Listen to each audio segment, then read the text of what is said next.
요즘 트럼프 미국 대통령의 관세 정책이 전 세계 이슈입니다. 멕시코나 캐나다는 25% 하겠다 그랬죠. 중국도 2월달에 10%, 최근에 또 10% 해가지고 20%를 올리겠다고 했습니다. 환장할 노릇입니다. 아마 그 파고는 대한민국도 피해가 힘들 겁니다. 트럼프 대통령이 당선이 되면은 다 예상했던 일이죠. 근데 그게 생각보다는 빨리 오고 있는 겁니다. 지금 보면 2달도 안 됐는데 전 세계가 트럼프 쇼크에 다들 한 방씩 먹고 있습니다. 아마 트럼프 대통령은 올해 일본을 방문할 가능성이 높습니다. 일본을 방문하면은 한국도 방문하게 될 텐데요. 우리가 전전긍긍하고 있는 부분이 바로 주한미군 주둔부입니다. 트럼프 대통령 후보 시절에 한국을 머니머신이라고 표현했기 때문에 그 부분을 우리가 과연 운 좋게 넘어가기는 쉽지 않을 것 같고, 최근에 우리가 트럼프 대통령하고 우크라이나 젤렌스키 대통령의 정상회담 장면을 다 보았을 겁니다. 아주 고성이 오갔고, 그러면서 결국은 트럼프 미국 대통령은 우크라이나에 무기 지원을 중단할 것을 이야기했습니다. 그럼으로써 우리가 느낄 수 있는 것은 트럼프 대통령의 의사결정입니다. 러시아 우크라이나 전쟁을 빨리 종식시키다는 의지가 강하게 느낄 수 있습니다.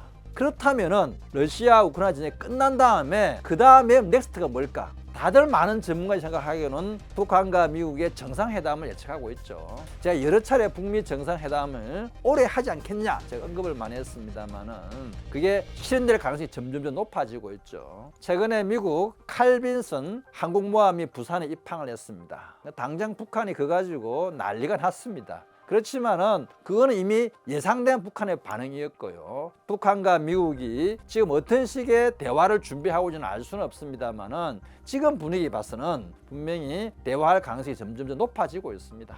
그게 바로 제가 여러 번 말했던 트럼프 쇼크입니다. 과연 2019년 2월달에 하지 못한 스몰 딜에 대한 북한 핵 동결과 미국이 대북 제재 완화 이런 부분들이 스몰 딜이라 볼 수 있습니다만은 아마 또다시 북미 정상회담이 이루어지면은 스몰 딜은 하지 않을 것 같습니다. 그건 이미 북한도 여러 번 거절했던 부분이기 때문에 빅딜일 가능성이 많은데 과연 어떻게 될지는 올해 하반기에 지켜볼 가장 큰 한반도 이슈입니다만은 그렇게 되면은 간 중국은 지금 트럼프 미국 대통령의 압박에 대해서 많은 준비를 하고 있고 대응 논리에 지금 전전긍긍하고 있을 겁니다. 거기에 만에 경제 문제 플러스 안보 문제가 바로 북미 정상회담입니다.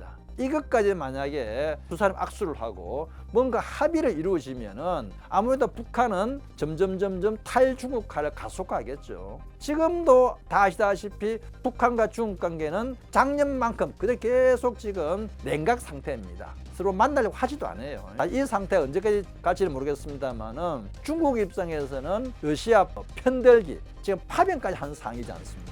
그런 상황에서 중국 입장에서는 북한에 먼저 손을 내밀기는 힘든 상황입니다. 이런 상황에서 과연 북한은 트럼프의 어떤 유화 정책 내지 손을 좀 내밀었을 때 처음에는 빼는 척 하다가 결국은 잡을 수밖에 없는 게 북한의 현실입니다. 만약에 러시아 우크라이나 전쟁이 종결되고 미국과 러시아의 정상회담이 이루어지고 나름대로의 미국과 러시아 화해 무드가 조성될 경우에 김정은한테는 기회가 될 수 있는 거죠. 그 기회를 김정은은 충분히 활용하려고 할 것입니다. 그렇기 때문에 이번에는 러시아 등을 얻고 아마 미국과의 교섭을 하지 않겠나 생각이 듭니다. 그러다 보면은 점점 중국 입장에서는 조금은 다급해질 수밖에 없는 상황입니다.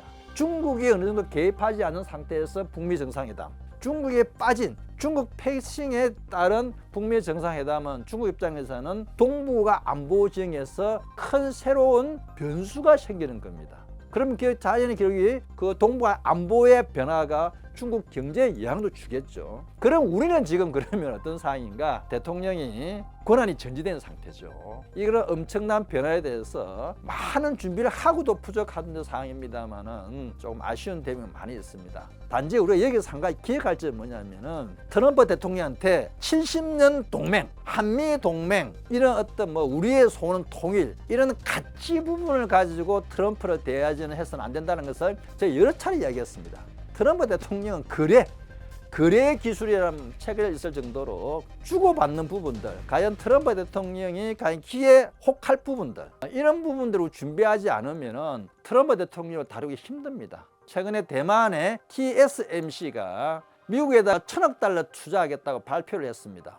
아, 그 어마어마한 금액이죠. 그러니까 당장 대만의 안보 부분을 강화하겠다는 이야기를 하잖아요. 트럼프 대통령은 지금까지 지켜본 그대로, 예상했던 그대로 딱 머니, 돈, 그래, 이런 부분이 대화의 수단이 되는 거지. 가치 부분들, 동맹, 70년 동맹 가지고 트럼프 대통령하고 대화하겠다 그러면은 우리가 계산을 잘못하고 트럼프를 제대로 공부를 안 한 겁니다. 지금 당장 우리 코앞에 다가온 현실입니다. 지금 중국은 우리보다 훨씬 더 많은 고민을 하고 있고 대비를 하려고 할 겁니다. 남의 일이 아니라 우리의 일이라는 것을 명심해야 되겠습니다.